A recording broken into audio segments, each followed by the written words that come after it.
Hello guys, EJK here, and I'm going to be bringing the last video today to wrap up the TvT series I've been doing over this past week, couple 2 weeks, about this new age mech style that we've been seeing. I was originally going to finish the Innovation versus Cure series, but I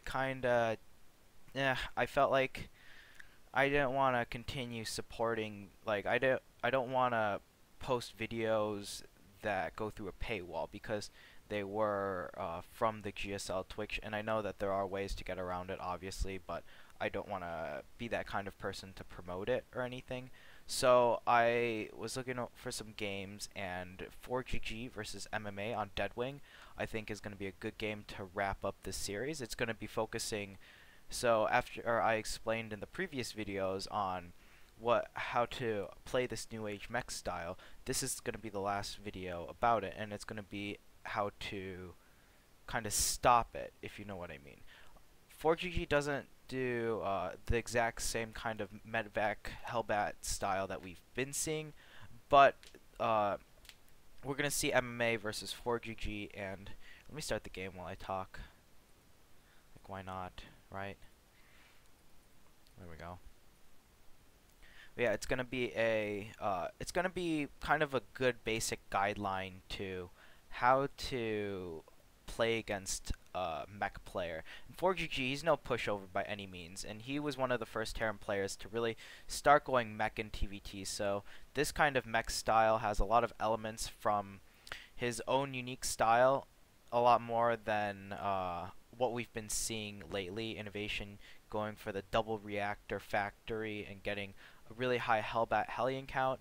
Flash going for a big Viking Banshee push with a bunch of siege tanks as the base unit. And of course Bomber doing a similar style to Innovation, going for mass Hellbats, lesser siege tanks, and mainly relying on the medevac drops of Hellbats and just a bunch of Hellbats to flood in to deal big damage instead of transitioning to that Sky Terran. Kind of like what Flash does with the Banshees. You only need one starport to... You should only have one starport until you're on 4 bases if you're not going to be going for a Banshee siege tank based composition as a mech player. But as a biotank player, there really is one kind of universal way to deal with it. I guess not one universal way. There are a couple ways. You can try for drops. You can kind of like be aggressive, get your medevac count really high, and go for like split your army in half and try to do a doom drop in the main base, and and try to like harass the army and keep the mech player pinned back while you tech to air and secure more bases than the meching player, and win out in a macro game that way. Or you can go the biotank method, which is a lot more defensive, and I think with that you should get Vikings a lot faster. You aren't going to be relying so much on drops as you are getting a higher Viking count to combat the mech players, and end up transitioning into Sky Terran yourself. And the siege tanks are a great base to kind of like create a kind of a stalemate between the armies so that the mech player can't come crashing down, because with a pure bio army it's not as strong as a biotank army. So you are in favor of mobility, you are sacrificing a lot of firepower with not having those siege tanks, but you should be getting a faster sky transition. So there are a lot of benefits to either one. But the style that we're going to be looking at here is going to be a kind of a mass, not really a mass Viking, it's just going to be a really standard biotank play. MMA is not going to be going pure bio, he's going to be getting siege tanks. We're going to be taking a look at his expansion timings, how fast he should think about transitioning into air, and how he combats 4GG's mech army. We see here MMA opening up with a Banshee first play, and I'll go over a little bit about his build order right now. So he opens up gas first into a Banshee play. He makes, I believe, 2 Banshees, and then he makes a Raven.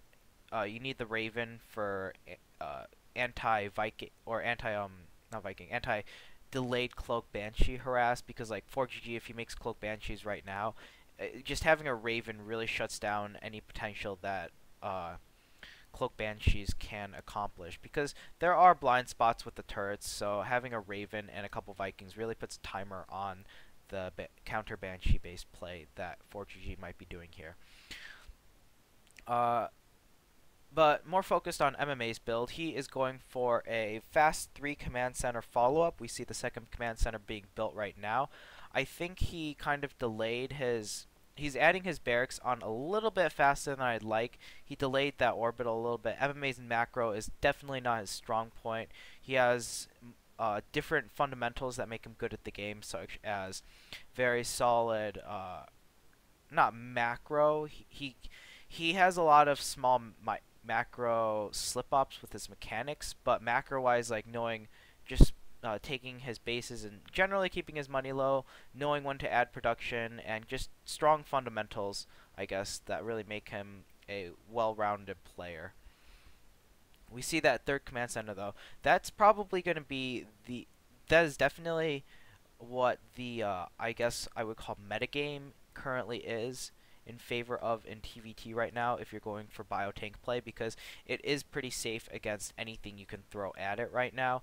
You can, as long as you have siege tanks in position, you shouldn't die to any early one base marine siege tank pushes, or like one base expand marine siege tank pushes. And if you get that Raven out and you either have Banshees or you get double reactor Vikings really fast, you'll have air superiority too. There's not really much the other player bio or mech can do to punish fast 3 Cs.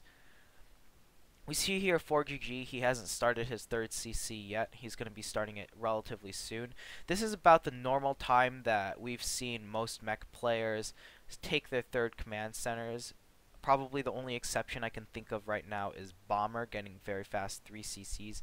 And I think that was on Nimbus as well. A very easy map to defend yourself against, and to take a third base as well, because of how the map is positioned and not positioned, how the map is designed. So yeah, 4GG, he's going to be taking his third base about now. If we saw the production tab, we see the third base going down now. We also see that he has a lot of Hellions as well.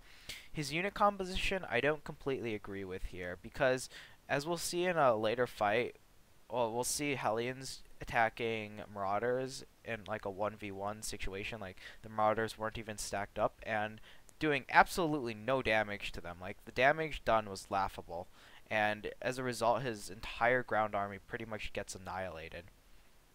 So yeah, we see 4GG's third command center started, and it's going to be almost done. MMA with that faster third command center, he's going to be able to get, well, unfortunately he's supply blocked here, so that's going to cost him about 3. He's going to be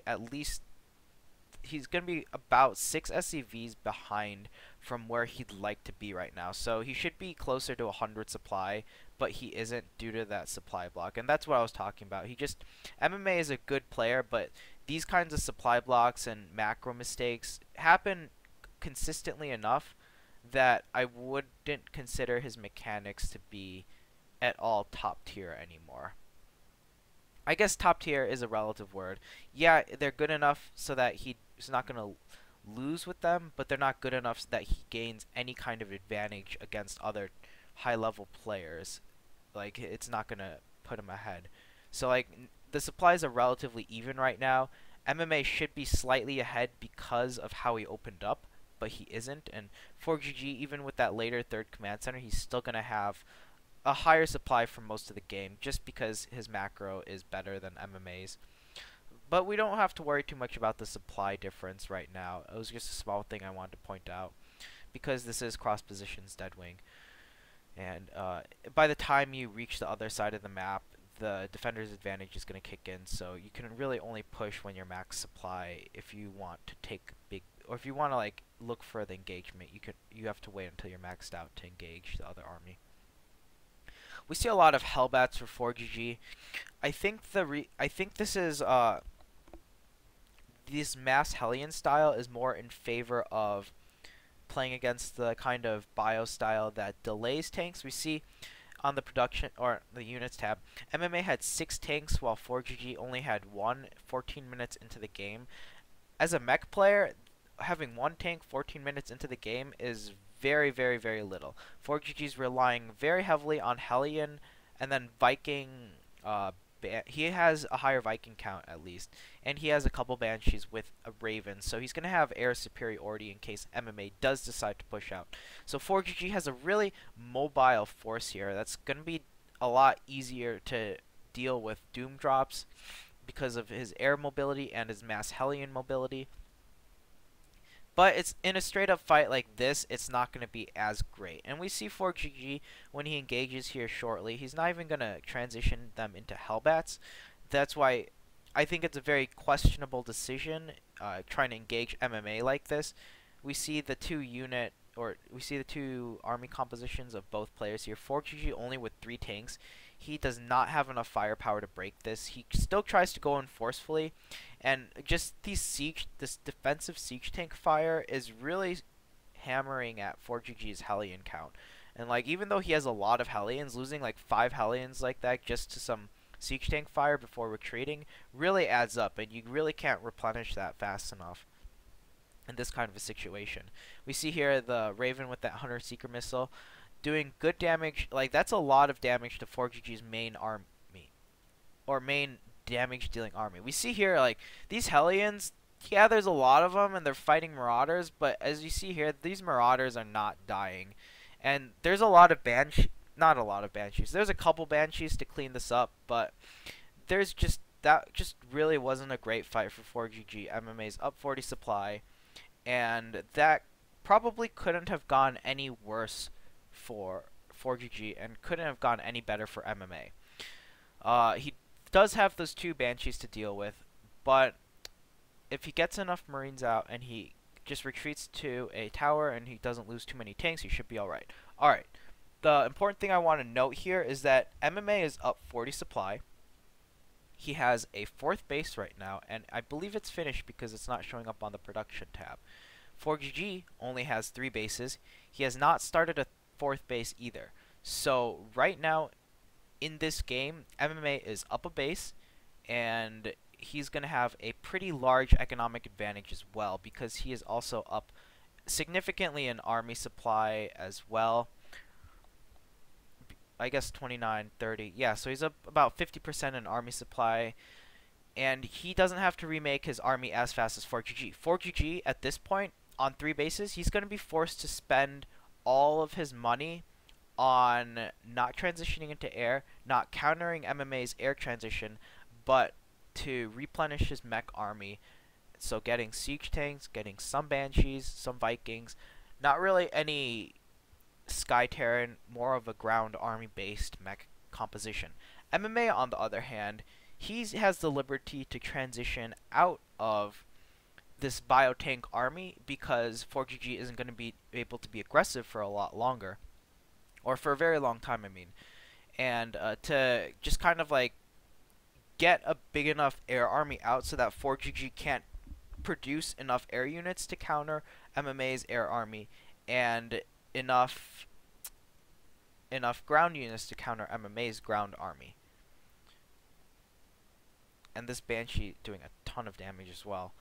So MMA should have, at this point in the game, he should have, instead of remaxing on bio, he should have secured his 4th base, started another command center, and started a couple starports right now.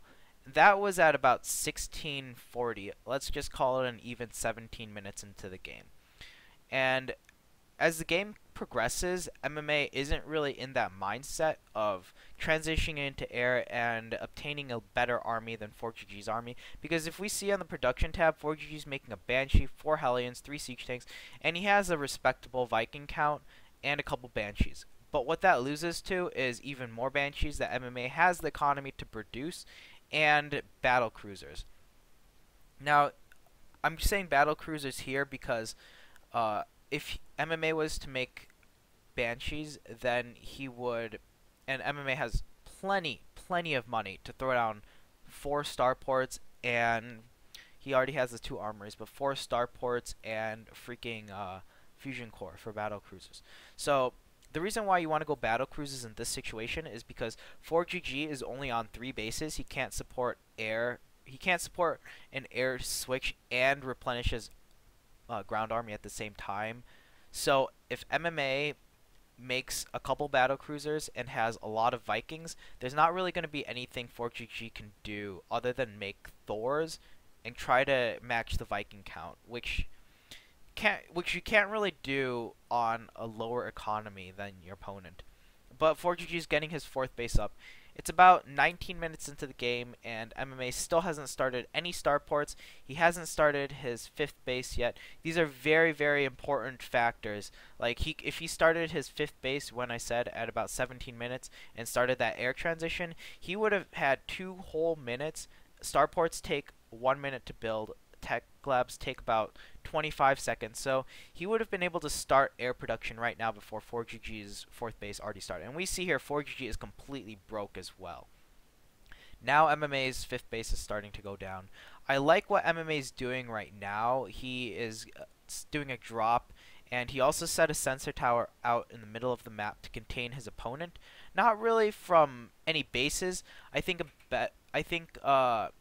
that sensor tower really doesn't accomplish anything, because that taking the watchtower would accomplish the same purpose, kind of like containing the mech army from moving out on the map. So the reason why you would want to prevent the mech player from moving out on the map is because you are playing defensive, because you're getting a 5th base and you're getting a Sky Terran army going. But 3 minutes into the game, when I said that MMA should have been starting it, he is not starting it yet. So MMA is still on a biotank army, which is fantastic, absolutely fantastic for 4GG. We see here MMA, he's going to start to siege this 4th base. This is a very, very hard 4th base for the mech player to take, and you really have to have your siege tanks in position, which 4GG did not, mostly because he didn't have a lot of siege tanks to begin with, so that he couldn't really keep that 4th base safe. So MMA is delaying this 4th base for an even longer time. But the clock is ticking because MMA doesn't have a Sky Army going. If we look at the production tab here, it's about 4 minutes in since that 17-minute mark, and he still has not started any starports. He has no sign of transitioning into a Sky Army, and as we see here, these Banshees are doing enormous amounts of damage. And 4GG can't really, or MMA can't really do anything to stop these Banshees either, because they are in big enough numbers to do stuff like what 4GG is doing, picking off these units and just being an overall nuisance to the biotank army. MMA also does not have any Viking count, does not have a respectable Viking count either. He continues to make medevacs, and he's really sticking to this biotank army, the inferior composition, even adding 2 more barracks instead of additional starports. So we see here that MMA is just stuck in the mindset that he is going to win with only biotank, which is not the right way to play against mech. And we'll see as the game progresses how this decision does not pay off for MMA. And when he really starts to win, it's only because he transitions into air and gets that superior army going. We see here more multitasking going on from both players. 4GG running some Hellions, and at this point of the game, they're not going to do that much damage because MMA should have additional orbitals and should have a very big economy like he does right now. So those Hellions are a nuisance, but by no means a game ender.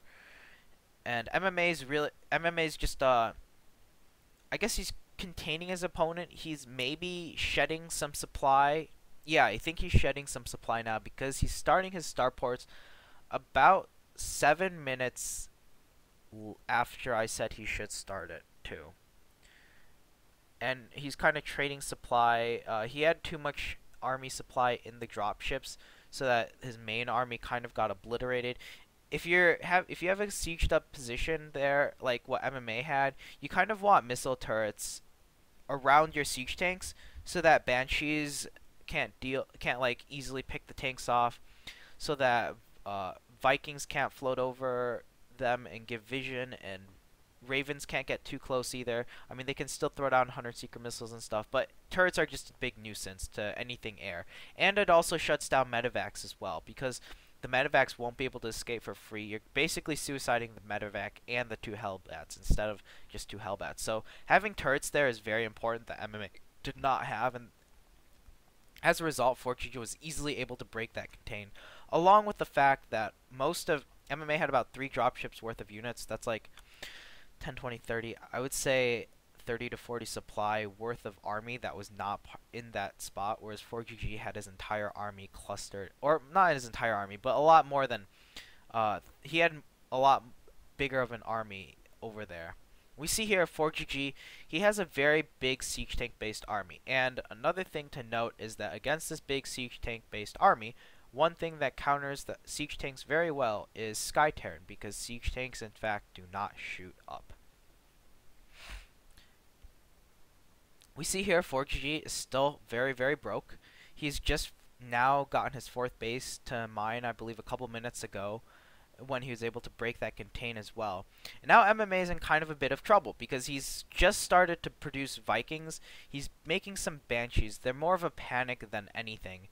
I would say that this part of his gameplay is him transitioning off of what he's seeing his opponent doing, instead of practicing something or doing something that he's practiced before. I think this is pretty much free play by MMA, and this is where his skill really shines, is being able to adapt to what his opponent is doing so fast. Like, he didn't have to lose a game and then be like, okay, this is what I should have done differently, and then implement it in the next game. He is changing what he is doing in his play as the game goes on. So although this isn't the most effective transition, this isn't by any means the fastest transition to Sky Air, he is slowly making that transition, and this is where the TvT game slowly advances into the later stages with fully upgraded units, less biotank army versus mech army, and a lot more reliance on air and positioning for future bases. We see 4GG with 33 freaking siege tanks, 5 Vikings.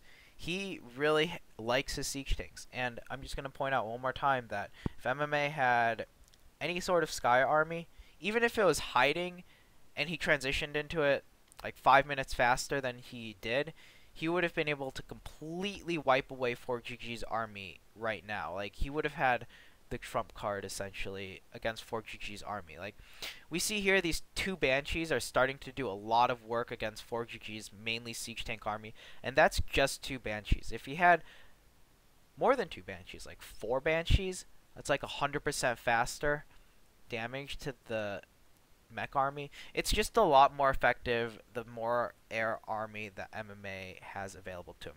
And we see here this biotank army, if he didn't have these Banshees and air superiority like he does now, and he's able to have air superiority too right now because he does have that better economy as well. He's been up a base for about 10 minutes now, ever since his 4th base was finished. 4GG hadn't even started his 4th, so he's been up a base about this entire game, and MMA was also able to kill 4GG's main as well. So 4GG is really kind of broke. He wasn't even able to mine out his main gas, so he's really only on kind of like 3 base. He's only ever been on 3 bases this entire game, even though he was able to secure 4th. We see here just one missile turret over there. Just like these well-placed missile turrets are not gonna stop these Banshees because there were only a couple turrets spread out. But if he had like 2 to 3 turrets, it's kind of like, it just makes it extremely hard to have a Sky army dominate, and it allows you to encamp the position a lot easier. And like as we see here, MMA, he's doing absolute wonders. He's able to push back 4GG's mainly siege tank based army at relatively low cost, just for a couple Banshees. Siege tanks for Banshees, like 2 siege tanks for 1 Banshee, is a very cost effective trade because of how expensive siege tanks are. I just want to note here also that 4GG is at 138 supply. He is now only on 2 bases. He is literally broke right now. He is mining nothing. He can barely make Thors. He can't even make any Vikings on the production tab right now. He only has enough money for about 1 to 2 Thors per production round. Not even 2 Thors at once to combat this Sky Terran army. And this is kind of where we see this transition into Sky Terran really start to pay off for MMA. Unfortunately, he is making a lot more biotank, but at this point it is okay because 4GG is starting to get really starved out, and at this point MMA can make basically anything and trade. He doesn't have to trade cost efficiently, he just has to trade, because 4GG is not going to be able to remax on another army after this. We see the Thor is completely obliterating the Banshee. This is why I say that battle cruisers are a better option than going for Banshees. I think it's okay to get a couple Banshees, but ultimately you want battle cruisers in this kind of a situation because Thors do absolutely no damage to battle cruisers, and 2 Yamatos from 2 battle cruisers absolutely obliterate a Thor. And if you only have Thors and Vikings to deal with battle cruiser Viking biotank army, and you should still have a decent amount of biotank left on the ground so that your opponent can't make too many Widow Mines to kind of like land it under your Sky Terran army as well. Like that kind of neutralizes Widow Mines. So all you can really make are Ravens, Vikings, and Thors at this point as a mech player. And even if 4GG had 4 bases, MMA is up a base. He's about to be up 2 bases. So even if 4GG somehow had the money to afford an Avila style composition, just the fact that MMA is up so much, and he actually wouldn't be able to afford an Avila composition on this many bases after making this many siege tanks. And even if he did, you'd still be able to make enough Vikings to kind of muscle your way through any kind of PDDs, and then of course you can just run away against the Hunter Seeker missile, and then kind of just muscle your way through the air army of 4GG. As we see here, MMA is just A-moving through because 4GG at this point has no army, and MMA pretty much was able to take a very, very significant lead through some well-timed drops that crippled 4GG's economy, and then by kind of checkmating 4GG's army with the transition into Sky Terran, which did come kind of late. And I just wanted to point that out. I'm giving a very honest critique about this game. I don't want to say like, oh, this was so good, you shouldn't transition into Sky Terran 25 minutes into the game. You should kind of do it sooner, and you could probably most likely win the game a lot faster too. So that's just my honest thoughts. Of course, I could be wrong, but this is kind of like what I practice on ladder 2, and I also listen to what I say, so I try to have a lot of not just like theory crafting, but also practice, watching games, seeing what other players do, and in general just trying to stay up to date with what's going on in the current meta game as well. So yeah, pretty much brings an end to this video about how to deal with mech players.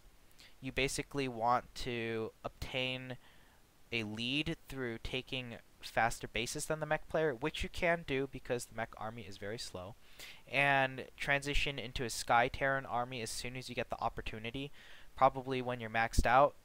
If MMA wasn't able to take that great engagement earlier on against 4GG's shitty Hellion-based mech army, then the best bet would have been to max out and then start sending a couple drops across the map and trading off your bio army while slowly replenishing with, instead of more bio tank, instead getting Vikings, battle cruisers, Ravens, Banshees, whatever, anything that flies.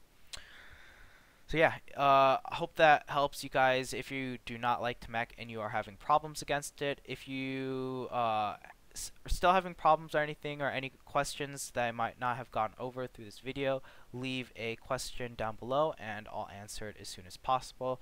And if you also have any ideas for me to do for to kind of like do like a topic instead of like just an individual video, I think I'm going to look for kind of like a topic to do. I was thinking maybe look up a bunch of games where someone goes like CC first a lot, and then compare like all the different variations and reactions and scouting patterns you see against different things, or just kind of like an overall style that I can do multiple videos on. Just leave a comment below and I will try to get to it as soon as possible.